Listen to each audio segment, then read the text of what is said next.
Nidhamu ni nini? Ni tabia, iwe mbaya au nzuri. Naacha swali kwenu, majibu kwenye comment. Tuwe pamoja kutazama video hii tuweze kujifunza kwa mchezaji bora ndani na nje ya uwanja.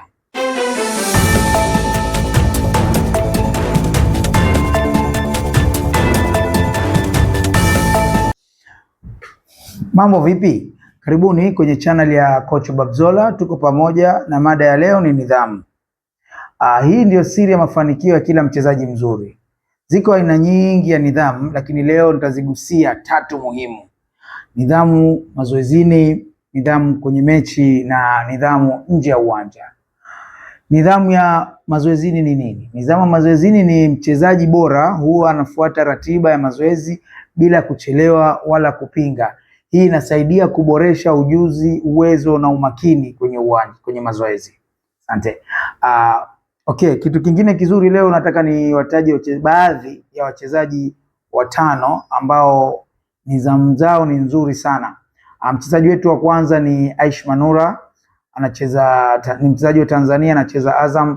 Mchezaji wetu wa pili ni captain wetu Mbwana Samata, na mchezaji wetu wa 3 ni Simon Msuva, na mchezaji wetu wa 4 ni Hussein Masha, huyu ni mchezaji kidogo mkongwe, na mwisho kabisa ni rafiki yangu, swaiba wangu, huyu anaitwa N'Golo Halfan Kante.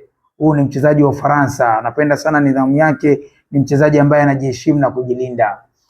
Nidhamu kwenye mechi, hapa wanasema au mara nyingi huwa tunalizungumzia hili swala kwamba wachezaji wazuri hufuata muongozo wa kocha, kucheza kwa haki, uelewano na wachezaji wenzao, pia kucheza kwa kumheshimu mpinzani na mwamuzi.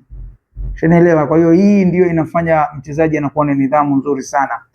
Pia inasaidia timu kushinda na uwajibikaji wa kila mchezaji akiwa kwenye mechi bila kutofautiana. Haya ni masuala yote ya nidhamu jamani. Vijana wangu ambao mnaanzia kuanzia umri wa miaka 10, 10 na ngapi mpaka kufika 17, please naomba mjitahidi kwenye hii swala la nidhamu. Chengine kabisa na cha mwisho nitakizungumzia ni nidhamu nje ya uwanja.